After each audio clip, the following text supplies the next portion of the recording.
Good morning, everybody. Welcome in. Coaching rankings for 2023 on the docket today. Should be a fun one. Looking forward to the conversation. I see the chat is already rowdy because Heldy and Jamie are going at it. Janelle, you must be, and listen, you've been around here for a decent amount of time, but clearly you have not been around Jamie enough to know that Jamie does whatever he wants. Jamie acts however he chooses to act in these situations. But a pleasant good morning to you all. The finale. It has been a fun process here to do these positional rankings, and this is the last one. Coaching staffs today, and then we have one more positional rankings adjacent show because on Friday I'm going to reveal my first 2023 power rankings. And it's going to be somewhat based off of the positional rankings. I'm obviously going to crunch the numbers and see where everything bears out from a numbers perspective. But then I'll make some changes, and that's where I'll kind of be able to add some weight to things like quarterback, to coaching, things like that, positions that we think are extremely valuable, is where I can kind of put some weight and move some teams up and down the order. So it should be a lot of fun to put that together for Friday. But we still have one piece of the puzzle left to put together here on today's show, and that piece of the puzzle is the coaching staffs. And I do have a big disclaimer before we get started here on the show, or before I dive into the full list of what this is going to look like, but I will save it for once we start recording the podcast version of the show. Good morning to you, Bailey. Hope you are having a fantastic start to your Wednesday. We are going to jump right into it because I do think that we are going to have a lot of debates here on the show today about where this list ultimately sorts out. My favorite list to put together so far of the series. I had a ton of fun yesterday workshopping this, moving teams around. I had multiple versions of the list. This was one of the lists where I worked both front and back at the same time. I was working the bottom of the list up and the top of the list down and moving teams around. It was a lot of fun. So let's jump into it. Let's get the podcast version of this show started, and we can discuss the 32 coaching staffs that we have ranked here for 2023. Hello, Taylor B. Good morning to you as well.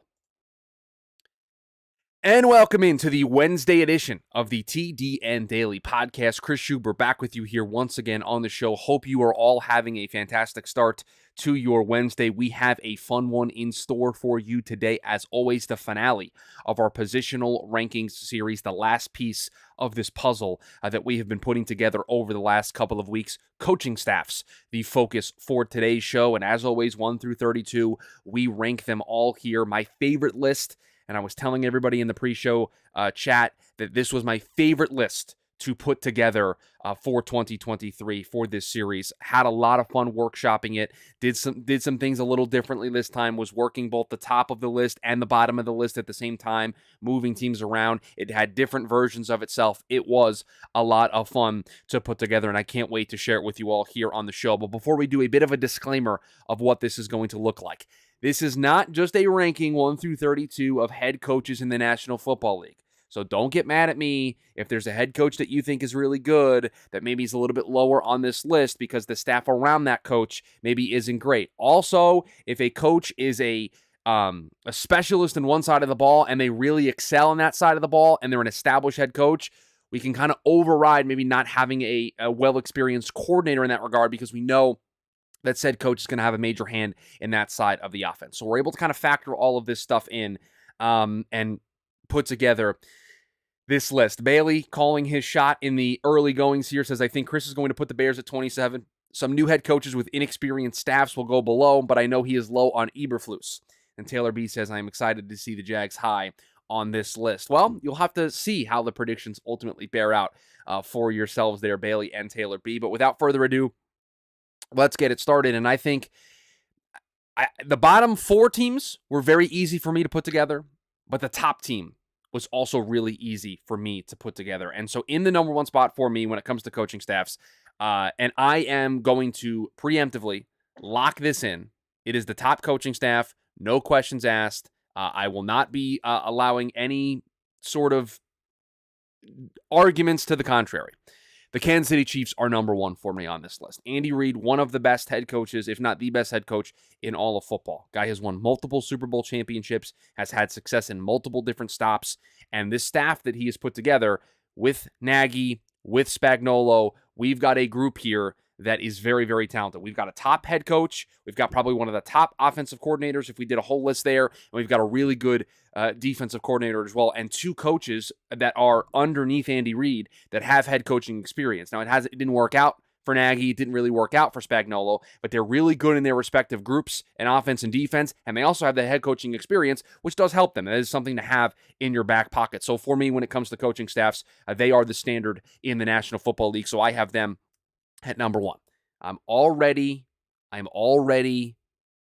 dreading sharing the next couple of teams on this list because I know that this next coach is extremely divisive to a lot of people. Some people love this coach. Some people think he's overrated. Some people think he has a bad reputation. Some people think that he is awesome and the tree is awesome, and there's a lot that goes into this coach. I have the San Francisco 49ers as the number 2 coaching staff in all of football. We know what Kyle Shanahan is as an offensive mind, and we know how great he is at that.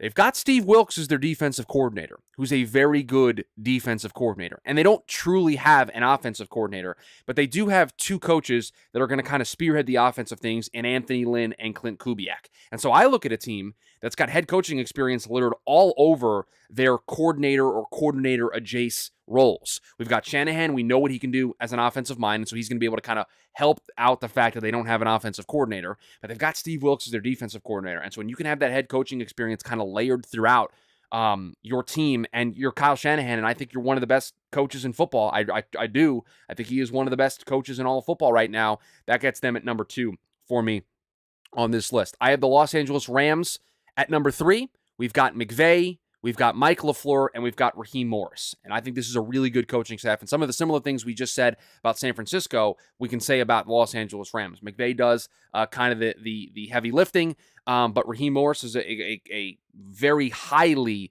regarded defensive coordinator, has that head coaching experience, more than likely is going to get a head coaching job here in the next couple of years. And, Heldy just said in the chat, good, Rams staff is great, roster is awful, sadly. And this is where we can completely take out the roster. We are just looking at the coaching staffs and how we feel about them as coaches. And I don't know how you can look at the staff that the Rams have of McVay, Mike LaFleur, who's got offensive coordinator experience, albeit with the New York Jets, and it didn't go very well, and Raheem Morris. I think that is really, truly a good enough group, top to bottom, that I can move them to number 3 on this list. Number 4, I've got the New England Patriots. You got Bill Belichick, probably the greatest coach of all time. What's more to say about Bill Belichick and how great of a defensive mind that he is, and all the championships and all the success that he has had. Bill O'Brien being in there as offensive coordinator really helps this out a lot, because if this was last year's group, this is lower down on this list. But we've got Bill O'Brien in there that helps out. And then on defense, it's going to be some combination of Gerard Mayo and Steve Belichick. Steve Belichick is listed as the defensive play caller, but Gerard Mayo is the assistant head coach. He's special advisor to the head coach, whatever fancy role that they gave to him so that they could promote him this past offseason. So they're kind of a combo there on defense, and so I have them at number 4. Good morning to you, Braden. It's a rainy day at work. Have I done the Chiefs yet? Yes, they're the number 1 team. It was very easy to put them number 1, and so they're going to stay at number 1. Number 5, I'm going to do it, folks, and I'm okay with this. I have been on this bandwagon since it was put together. I have been a believer in what this team has been trying to accomplish. I am starting to buy into the idea that this team can surprise some people this season and make a run for potentially a wild card spot, potentially their division. And when I look at the coaching staff that this team has put together, it is a large reason why I have this team so high up on this list.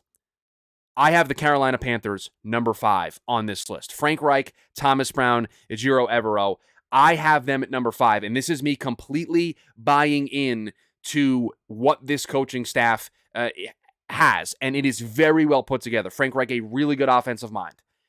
They've got a very good offensive coordinator in Thomas Brown. Their defensive coordinator, a guy that could have potentially been a head coaching candidate this offseason. And so when I look at this entire staff, and you put it all together, I have them at number 5. In Sportsnut, you're talking about a bunch of other positional coaches. I'm really just focusing on the head coach and the coordinators here. But yes, I think the Carolina's entire coaching staff is very well regarded. And so I understand that we've got some people that are upset with me that I've put this team this high, but this is where I currently have them at number 5. The Buffalo Bills at number 6. McDermott, Ken Dorsey, and then Eric Washington's probably the highest regarded defensive coach that they have, although Sean McDermott, I think, is going to take over play calling duties. I'd like to have this group higher, and if Leslie Frazier was still here coaching the defense, I certainly probably would. But right now, I think because they've got the shuffling of deck chairs on defense, that I've got to put this team at number 6. Number 7, I've got the Denver Broncos, Sean Payton, Joe Lombardi, Vance Joseph. I'm kind of lower on Joseph than a lot of other people are. I think if you're super high on Vance Joseph, then you could probably move this group higher because of how you feel about Sean Payton, but I don't necessarily love Vance Joseph as a defensive coordinator. I think he kind of got away with some stuff in Arizona and kind of wasn't as good as a lot of Arizona fans thought he was as the DC there in Arizona. So I have them at number 7. I have the Dallas Cowboys at number 8. Mike McCarthy, Brian Schottenheimer, and Dan Quinn. I got to tell you, Dan Quinn does a lot here for this group. I think McCarthy's a fine head coach. I don't think he's as bad as people make him out to be, but I think Dan Quinn, one of the best defensive coordinators in all of football, and what he's able to bring out of that team on defense is a huge deal. I've got the Pittsburgh Steelers number 9, and what you're going to start to see here, a theme that's going to emerge is I like the head coach for these next 3 teams, but I've got some question marks about the group around said head coach. So for Tomlin, you got Matt Canada and Terrell Austin. We've got them at number 9. We've got the Baltimore Ravens at number 10 with Harbaugh, Todd Monken, Mike McDonald. You like this group. I like what Todd Monken could probably bring to the table, but he's kind of a relative unknown here of what this is going to look like in the Baltimore offense. So I've got them at number 10, and I've got Jacksonville here at number 11, Peterson, Press Taylor, and Mike Caldwell. And Janelle in the chat saying, no way McCarthy is better than LaFleur. We are not just looking at head coaches here. I gave that warning in the beginning that this is not just a head coaching ranking. This is how I feel about the entire group at large. Head coach, offensive coordinator, and defensive coordinator. And so that is why I have the Cowboys up pretty high, because I don't think Mike McCarthy is that bad, and I think Dan Quinn is a very, very good defensive coordinator. And so that is a big thing that pushes them into the top 10. Taylor B., I know you're upset with me with where I have the Jacksonville Jaguars. I don't think you're going to convince me to move them much higher than where they are. The supporting cast hurts him. It really does. And I think there's no difference. The Steelers, Ravens, and Jags are all teams that have really good head coaches that I don't love the supporting casts. And so I'm going to default to which head coach do I like the most. And it's going to go in the order of Tomlin, Harbaugh, and Peterson. It just is. And I'm sorry for that, and I don't like that I have them this low, but the way that I tried to put this list together, it's where they constantly fell every time that I did this. Because I think when you look at this next tier, 9, 10, and 11, you look at teams that have a great head coach, but you look at teams that maybe have some question marks on the supporting cast and the offensive and defensive coordinators. And so for me, I have to revert back to, like I just said, to how I feel about the head coaches. I love Mike Tomlin, and I love Harbaugh, and so they just go in front of Peterson for me, and that's where they fall in at number 11. I'm sorry, but I don't think there's a way that we can move them up much further than where they're at. Number 12, we've got the New York Giants. I love that. I love what this team has in terms of a coaching staff. You've got Dable, who needed to prove himself last year, right? Was a rookie head coach, and if we did this last year, they would be at the bottom. And maybe a little bit higher because they had Wink Martindale as their defensive coordinator, but they would have been towards the bottom because we treat unproven coaches just like we treat rookies as net neutrals. And so they would go towards the back of the list. And so for the New York Giants, Dable having a year under his belt, having the success that he had, can also stretch to Mike Kafka, who was an inexperienced play caller, had never done it before. Now he slots in, and he has done it, and that adds another year to this. And then Wink Martindale, you know what you get with him defensively, and so I have them at number 12. The Minnesota Vikings here at number 13, O'Connell, Wes Phillips, Brian Flores. Again, you've now got O'Connell, who's a veteran offensive mind in the league, right? And that's his focus. And then you've got Brian Flores, a former head coach, to be able to focus on the defensive side of the ball. Taylor B says, you said that if the head coach specializes on one side of the ball, you wouldn't penalize an unproven OC. I'm not penalizing the Jags. Press Taylor and Mike Caldwell just don't do a whole lot for me overall as coordinators. And while Doug Peterson is largely in charge of the offense, I can't take him over Harbaugh, Todd Monken, and Mike McDonald and the Steelers with Tomlin. I just can't do it. I can't move him. I can't move him much higher. We've got the Cincinnati Bengals at 14, Zach Taylor, Brian Callahan, Lou Anarumo. Listen, Anarumo, a very good defensive mind, got some head coaching interviews this past offseason and was a finalist for some jobs and probably should have gotten some of these jobs, and it's got a resume that speaks for itself. You know what Taylor brings to the table, so we've got them at 14. I've got the Philadelphia Eagles here at 15, and it really, really, really bothers me to have the Philadelphia Eagles this low, but when you lose both your offensive and defensive coordinators this past offseason, and now Nick Sirianni is replacing those two guys, I think it's tough to really move them higher. And then if you do move them higher, they get into kind of this argument with some of these other teams that we were talking about, like Pittsburgh, like Baltimore, like Jacksonville. And Sirianni would slot behind all of those guys for me. I've got the Miami Dolphins here at 16. McDaniel, Frank Smith, Vic Fangio. McDaniel, another year under his belt as a head coach. Thought he was pretty good in his first season as head coach. Adding Vic Fangio is the thing that kind of buoys this group up a little bit. Again, when you're a coach that's only got 1 or 2 years experience, it's hard for you to, unless you're just, otherworldly at coaching, it's hard for you to kind of have the track record to warrant having a top 10, top 12 spot. But I think when I look at this and I look at what Miami's got, they've got a really experienced guy in Vic Fangio on defense who's got that head coaching experience, and that helps out a little bit. I got Detroit at 17, Dan Campbell, Ben Johnson, Aaron Glenn. You don't need to tell, I don't need to tell you how much we love this coaching staff here on this show. Love Ben Johnson, love Aaron Glenn, would love to move them higher. I would just like a little bit more experience. And honestly, I think I like Ben Johnson and Aaron Glenn more than I like Dan Campbell. And so that's kind of a catch-22 for me, is because I don't want to move them too far up just because of the coordinators, because I don't love the head coach in comparison to some other head coaches. And so this is kind of where they fell in. I've got the Green Bay Packers at 18, LaFleur, Adam Stenavich, and Joe Barry. Listen, I think LaFleur is a good coach, but I just don't love this group behind him in terms of coordinators.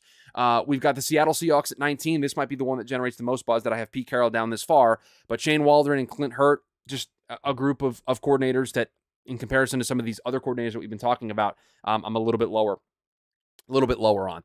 Tennessee, to round out the top 20, Vrabel, Tim Kelly, and Shane Bowen.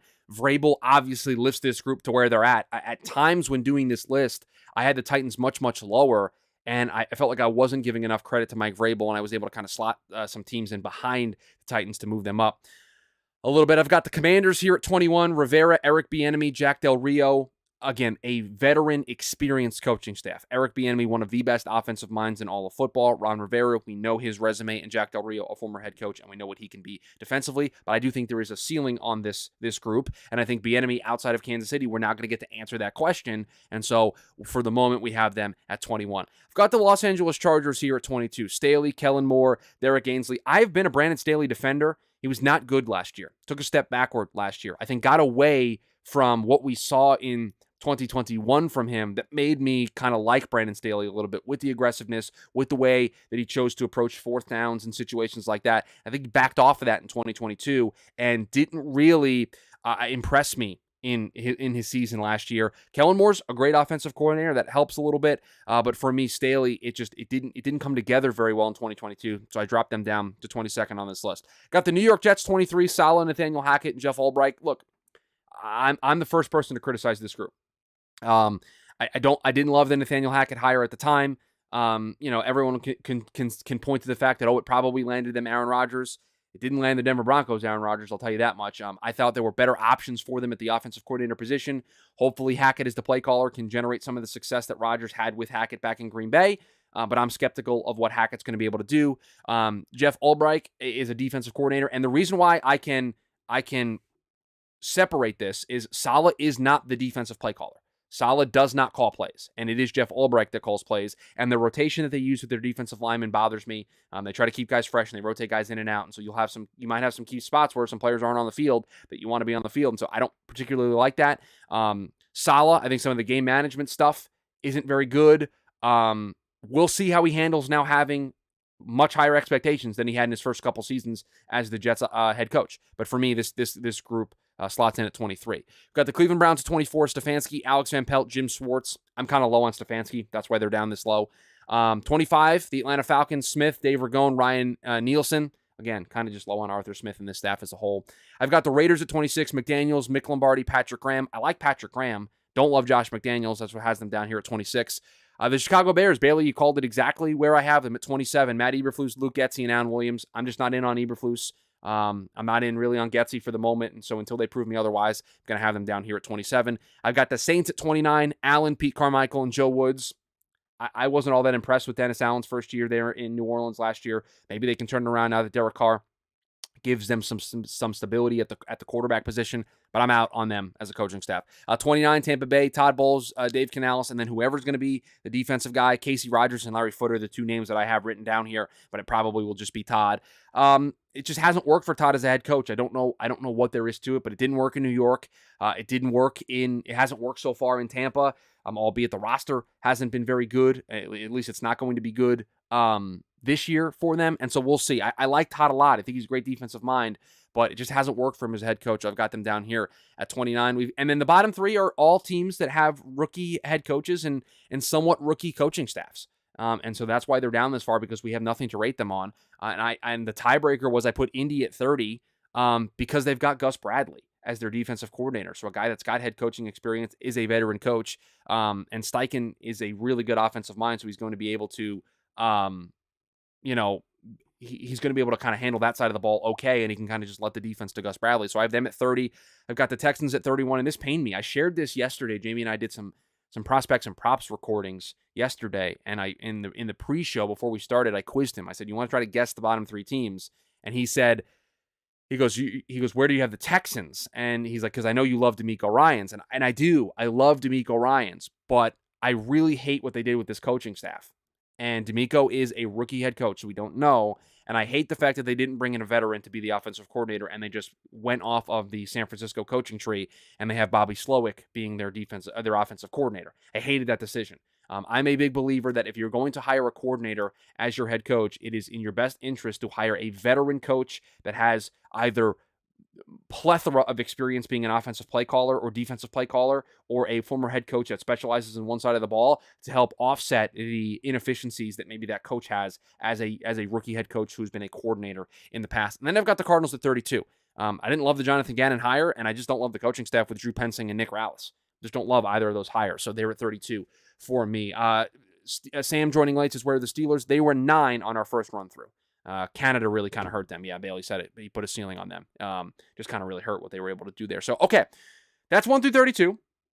We don't have to.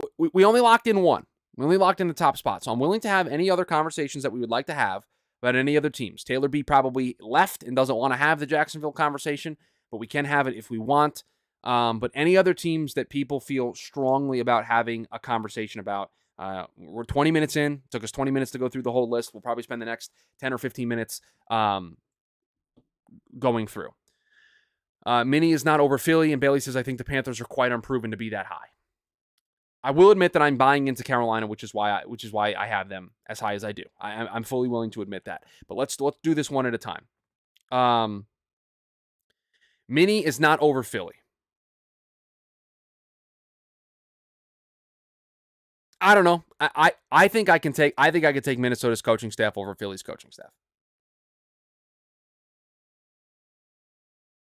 I mean, Janelle, you say the Viking staff is very unproven. It's really not. I mean, I've got O'Connell, who had a great first year there, and I've got Brian Flores, who's a former head coach, and the one thing he's good at is being a defensive coordinator.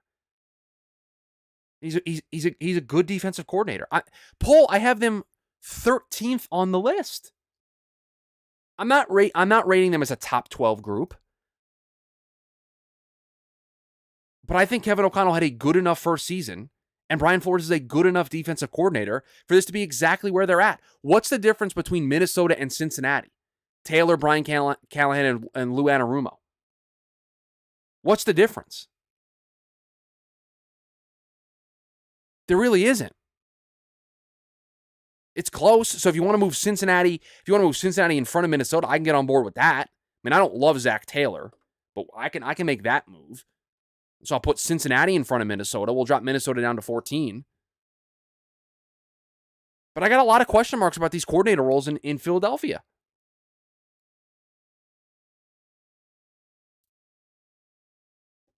Let's go to the big board. Let's get the big board up so you guys can see the list and we can flesh this out.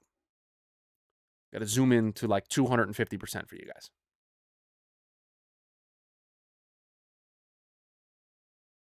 Okay.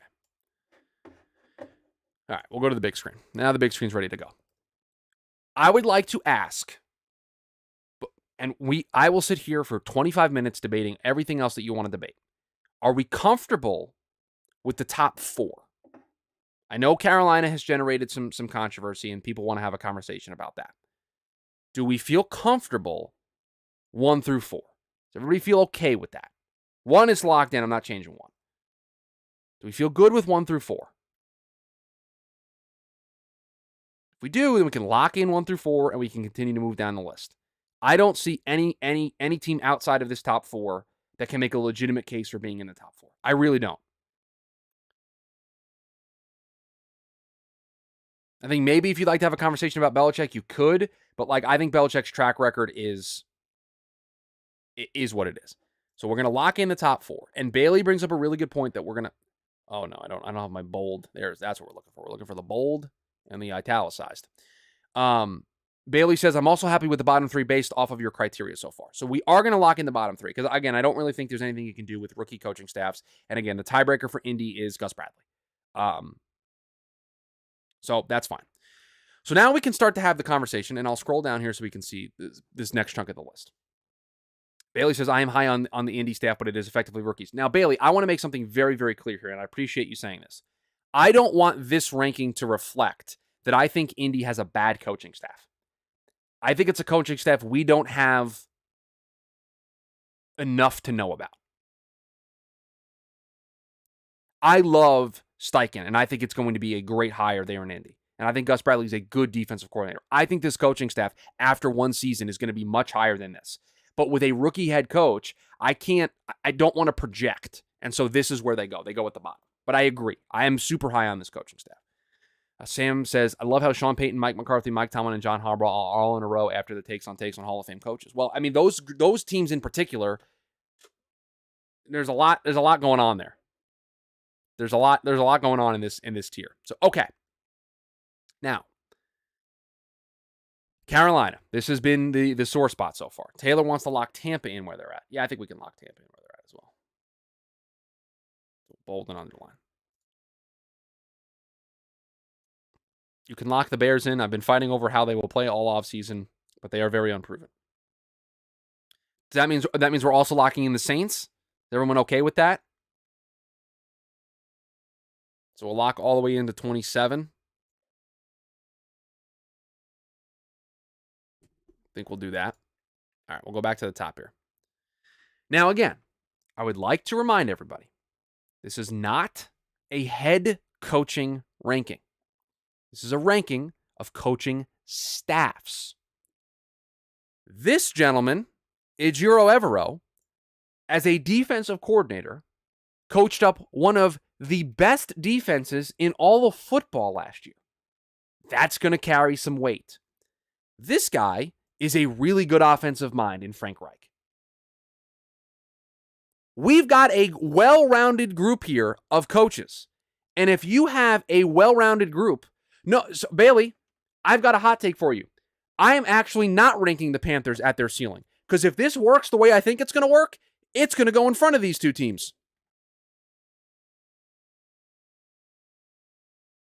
I think if this Carolina staff works out exactly the way I think it's going to work out, with all of the positional coaches that they have and the entire group that they've put together, they are going to end up being probably the 2nd or 3rd best coaching staff in all of football next year. So I don't think I have them at their ceiling. Now, my problem is, I don't know what... Taylor, I don't know how many times I have to say this is not just a list of head coaching rankings. The staff matters. The staff matters. So you don't just come at me with Frank Reich is not a better coach than Doug Peterson. That is not what's happening here. I'll move Carolina down. I will move them around. That's fine. But, again, this is not just about head coaches. Sportsnet says people think having a top 5 head coach with top 25 coordinators puts them ahead of someone who has top 10 on both sides. Yeah, and that's why I have Carolina at 5. I think I'll move them around a little bit, but they're staying in the top 10. I have a tough time moving teams in front of them. I have a tough time moving Buffalo in front of them because you're really allowing McDermott to do a lot of the heavy lifting. And I don't know if McDermott has the track record of success to do that. I mean, I know they've got the long sample size of doing great in the regular season, and they've just changed their defense. Leslie Frazier's not involved with the defense anymore.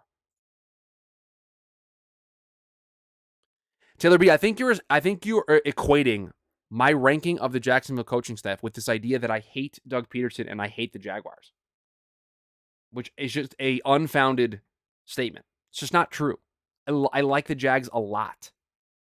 I'm just pumping the brakes on what has been a massive hype train that has left the station this offseason for that team. So, okay, we've got Carolina that we need to discuss. I know some people absolutely were floored at Dallas being at number 8, and obviously Jacksonville generated some buzz at 11. Those are the three teams that we're currently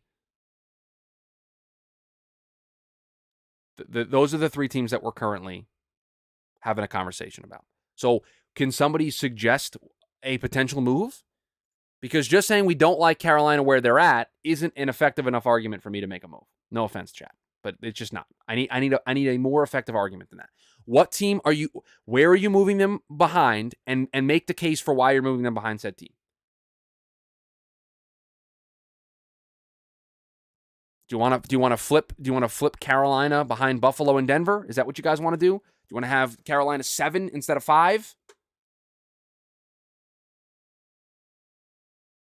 Would that make everybody feel better and having them not be that close to their ceiling?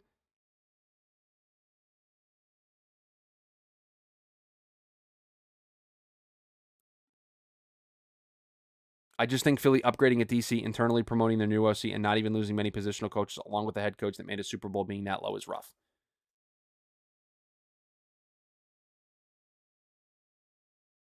Hell, we were over here. We were over in this area over here discussing, the top 10, and you just took the steering wheel to the car and you veered us in a different direction. Can we tackle one thing at a time, please? One team argument at a time. We'll go through them all. It's what we always do, but allow us to address one thing at a time. And I got to be honest with you, I've asked now 3 times for somebody to give me a compelling argument of why we should move Carolina down, and no one's come up with one. No one has given me an argument of where we should move Carolina and where we should move them down to. I'm willing to hear your argument, but you got to convince me. No, I'm not mad, Jamie. Everybody just jumped all over me when we did the list, and I knew this was going to happen because I knew when I put Carolina at 5, this is exactly how it was going to play out. But I asked the question. Tell me when I'm telling lies. For those of you that understand that, well done to you. I look at this Carolina Panthers coaching staff, and I like them a lot.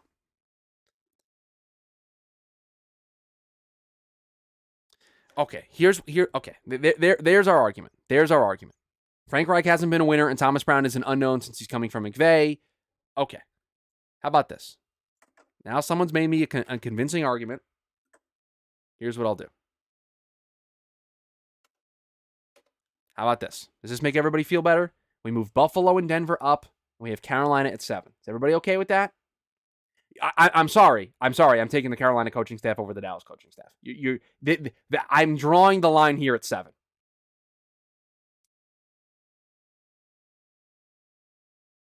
And again, I like Mike Tomlin. I like John Harbaugh. I like Doug Peterson. I just think this staff as a whole is better. So I'm sticking to my guns. We're locking in the top 8. I've made one. I've conceded two spots. All right. Now we get to the last 2 spots of the top 10, and Philadelphia is a team that is also generating buzz. Are you really taking Dorsey and Washington over Evero and Brown? Sportsnut, I know. I'm with you. This is exact. I had it a certain way. I had Carolina up that high. Chris, I think Carolina is too low now. Chat. I'm almost ready to say F it and put him right back where I had him. I'm almost ready to put him right back where I had him. You know what? I'm doing it. They're going right back where they were. And if I'm wrong, you guys can all make fun of me. You can all make fun of me when it completely is a disaster and they don't coach very well. I'm doing it. They're going back to number 5. We're locking in the top 8. We're moving on. Okay. We've got the Pittsburgh Steelers at 9. We've got the Baltimore Ravens at 10. The Jags at 11. The Giants at 12. The Bengals at 13. Vikings 14. Eagles 15. Dolphins 16. So let's work through the top 16 and get the top half of the list done. Anything in here, I know Philadelphia, but anything else that we want to have a conversation about?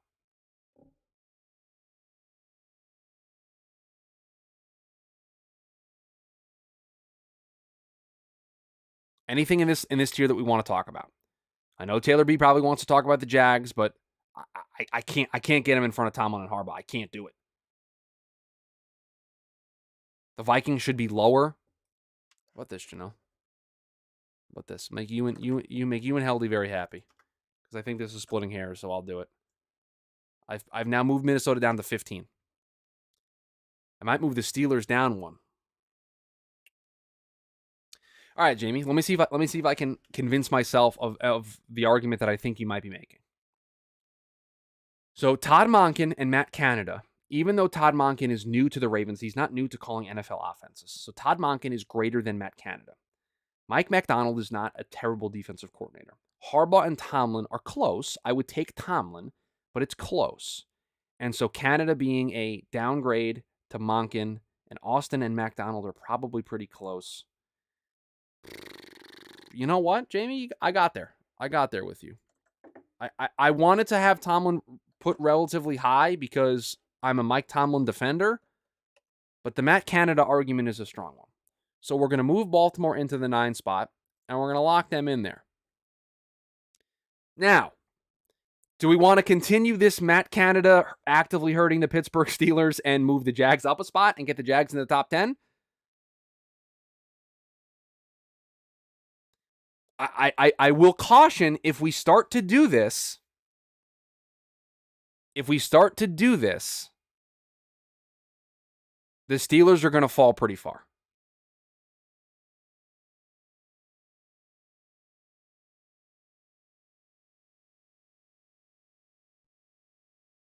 All right, let's tackle this Philadelphia thing. Heldy wants to move the Giants in front of the Jags. Heldy, if I do that, Taylor B might never come back to another show again. If I move the Giants in front of the Jags. And I can't do that. I like Doug Peterson too much. All right. So we're going to lock the Steelers in at 10.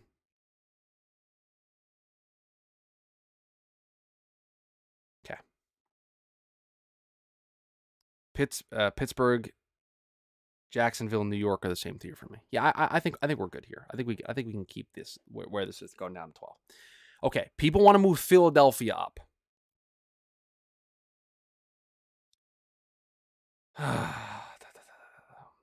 Philadelphia in front of Cincinnati. I think Sirianni's a better coach. I think Sirianni's a better coach than Zach Taylor, but Lou Anarumo is such a good defensive coordinator.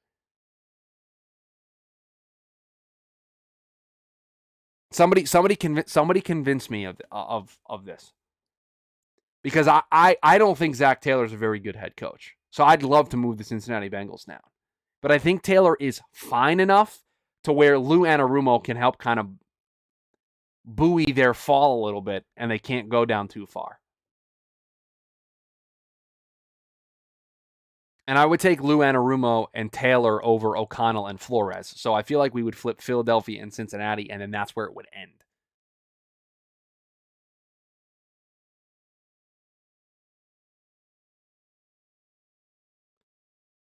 Oh, Lou, I'm sorry, man. Nick Sirianni's just so much better than Zach Taylor that I just have to do this. I have to get Philly up to 13.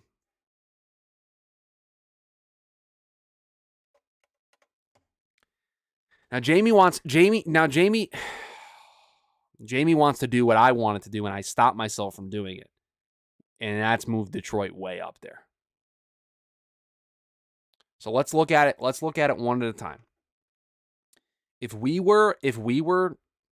needed to pick one coaching staff to coach a game and we had to win, would we rather Dan Campbell, Ben Johnson, and Aaron Glenn, or would we rather Mike McDaniel, Frank Smith, and Vic Fangio? I think we would rather have Dan Campbell, Ben Johnson, and Aaron Glenn.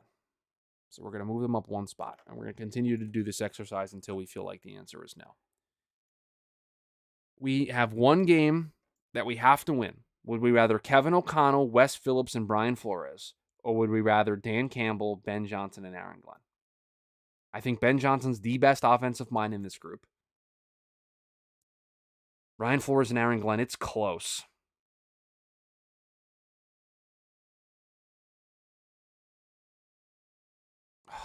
We're gonna move. Okay, I think we do this. I think they move ahead of Minnesota. And then we have to ask ourselves, Zach Taylor, Brian Callahan, Lou Anarumo, Campbell, Ben Johnson, Aaron Glenn.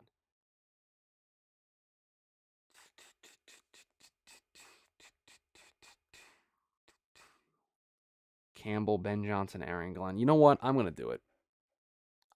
I want to shout out Ben Johnson and Aaron Glenn because they've been so good. They're going into the 14 slot. So we got Detroit up to 14. Now, we're locking into 14. We now have got Cincinnati, Minnesota, Miami, Green Bay, Seattle, and Tennessee rounding out the top 20. There was a suggestion to move Miami potentially up a little bit. There was a conversation to continue to move the Vikings down a little bit. Those are some of the things that we're currently discussing. So now when you look at these groups here, Cincinnati through Green Bay,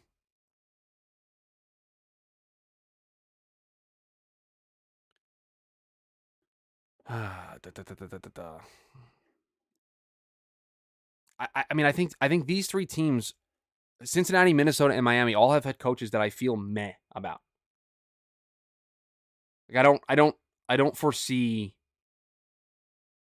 see anybody that like I'm like over the moon about. Now, Heldy does bring up a good point that Vic Fangio obliterates Brian Flores. Like just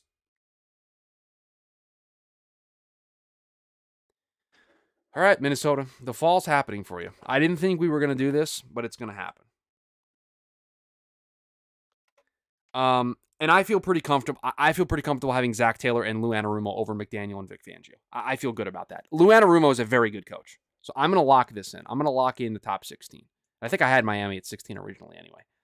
So here we go. Now we've got 17 through 26 are the teams that we haven't decided yet. Does anybody feel any particular way about any of these teams? Heldy wanted to put Cincinnati higher. We got them up to 15. That's where we got them.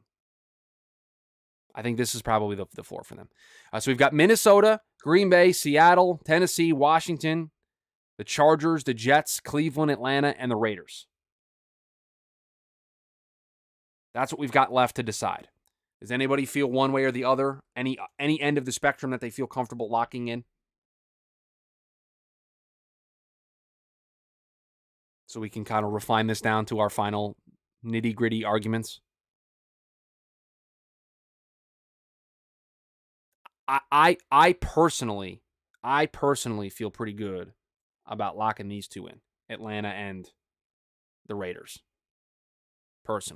I personally feel okay with that.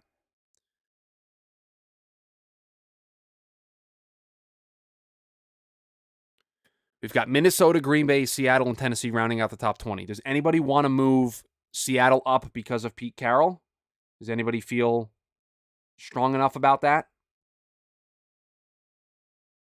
I don't feel great about their coordinators, which is what has me have them this low in the first place.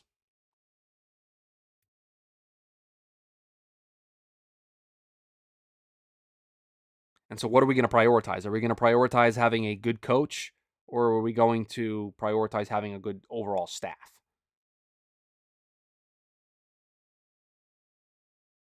Like I think these three teams are very similar in like there's at least one piece of it that I don't like. I'm gonna keep this. I'm gonna keep this the way that it is. 20, through 24. The Titans, Commanders, Chargers, Jets, Browns. Anything else? Anything else? Or can I lock it in and read the list one more time and we can get out of here? Anything really stand out to anybody? Titans, Commanders, Chargers, Jets, Browns. Got a looks good from Janelle. Wait to see if there are any other complaints or any other votes of approval so we can lock this in. I feel good about it. This part of the list I felt really good about. Browns have Jim Schwartz. Can you actually just remove them from the list? No, we're not going to do that. We are going to lock it in. All right, here we go. The final NFL positional rankings coaching staff list for 2023.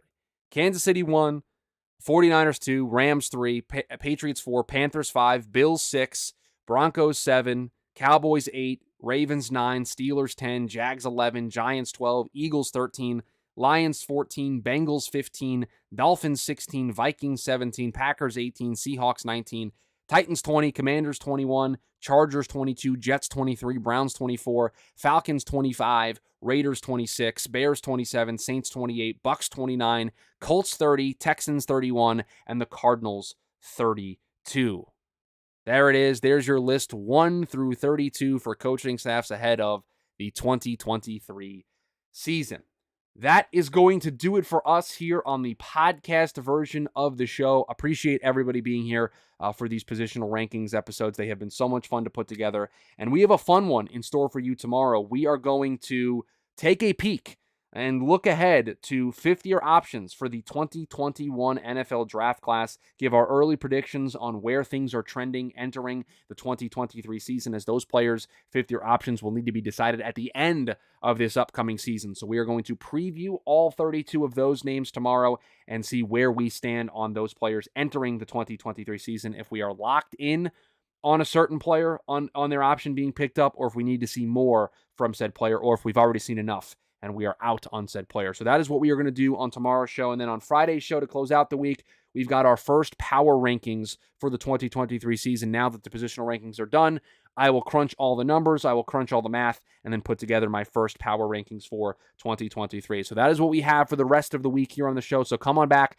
see us again tomorrow. In the meantime, rate, review, subscribe to the podcast, share the show with somebody that you think would be interested in listening to the show. You've got the video version of the show you can be a part of live Monday through Friday, 11 a.m. Eastern Standard Time. If you can't catch us live, you can see us on demand after the fact. Just go to the Draft Network YouTube channel, click the live tab, and all of the VODs are there. Give the video a thumbs up, leave a comment, subscribe, do all the things over there on the YouTube side of things to help us out a ton. And if you want to listen to the show and see the show at the same time, you can do so via the YouTube Music app. So if you're somebody that likes to listen to the podcast and you want to toggle back and forth between the video version, you can do so in the YouTube Music app as well. So we would greatly appreciate it if you check this out over there as well. So I appreciate everybody making this show a part of their day. Hope everybody has a great rest of their Wednesday. Talk to y'all tomorrow. All right, when's the post show? Taylor B says, Chris, you ranked my team too low in a June power ranking. I'm angry. I haven't even done it yet, Taylor B. I haven't even done it. I haven't even crunched the numbers. Like today I'll do the fifth-year options, and I'll work ahead and I'll have that list ready for tomorrow. And then tomorrow is when I'll finalize the numbers and I'll do the spreadsheet work, and then I'll do the math version, and then I'll adjust for certain things that I think are important. New 2D Mario announced. Isn't it a Princess Peach game? Taylor B, listen. Let me make something very clear. I haven't done it in a couple of days. I appreciate every single one of you that are here hanging out with us. I appreciate you challenging me. I appreciate the debate. Hopefully you can understand. We're both very passionate people about football. We're just having fun. Okay, it's all in good fun. I know it's in good fun on your guys' end. Hopefully you know it's all in good fun on my end. I think we all enjoy this game. We all enjoy watching this game each and every Sunday, and we love talking about it. And that's why we're all here. So it is no harm, no foul on my end. I appreciate every single one of you that challenge me and have these debates. Will the Jags pick up Lawrence's fifth-year option? It's close. We'll have to see. We'll have to see what it looks like. Now it's a new 2D Mario game at the end of the direct. Super Mario Wonder. Wanted an Odyssey sequel though. You know what I want? I want a new Galaxy for the Switch. That's what I want. That's what I want. If Chris were in charge, they wouldn't. They're going to pick up the 5th-year option. I think you can lock that one in for tomorrow's show. I don't think you have to worry about that too much. Some hater in here on Carolina's staff, but the fact is there are more future head coaches on that staff than any other team in the league. Hell yeah, I saw the new Super Mario RPG. Sportsnet, I would caution against using that as the argument, because that's kind of too projection based. I just look at Frank Reich's had a lot of success as an offensive mind and has had more success as a head coach than I think people are willing to give credit for. And Evero oversaw one of the best defenses in football last year. And he was a large part of that happening. So, Odyssey needs a sequel. I haven't played Odyssey. Is that bad? Should I play Odyssey?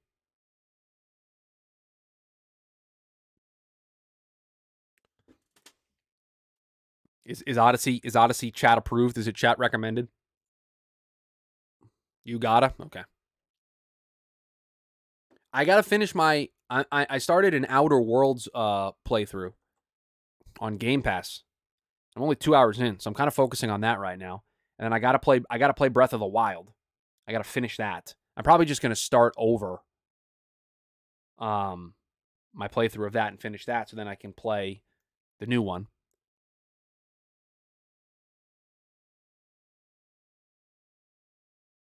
Not a fan of Outer Worlds, Taylor B?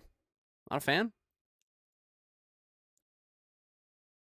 Just getting my space RPG life going before Starfield comes out. So I decided to play that a little bit.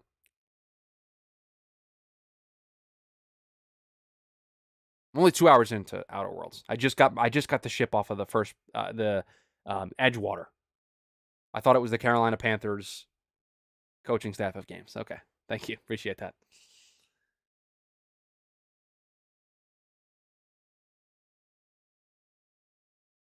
What else you guys want to talk about here in the post show? More video games. Let's take an early look at the 5th-year options.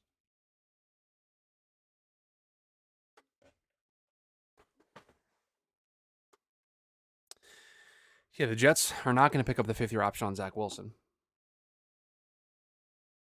Bailey, I had to do a work call. Was there any other big contentious issues other than the Panthers staff? We had a debate about the Eagles coaching staff. The Jags was also... You can ask Taylor B. He'll tell you.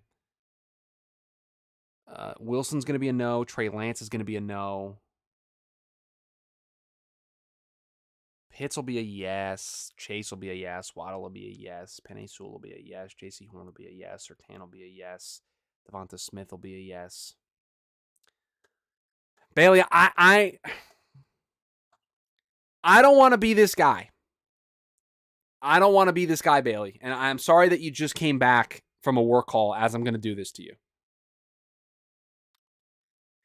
Chicago Bears got a lot of draft picks.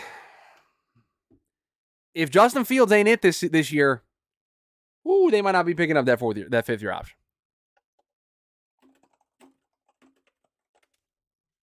What picks do they have over the next couple of years? Let's see. I didn't mean to start anything. But I'm just saying they might. They've got 2 firsts. They've got 2 firsts in 2024. They can move up if they need to, and if Justin Fields ain't it, they probably aren't going to need to move up all that much. I'm just saying. I don't know. I'm just saying they might. I didn't even mean for it to be a low blow in the post show, but Bailey just came back. I was just going through. You think the Cowboys will pick up Micah Parsons' 5th-year option? You think they'll do that? Think that'll be a thing?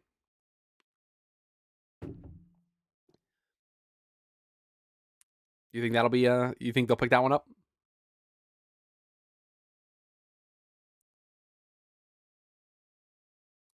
You pick up and trade if you have to.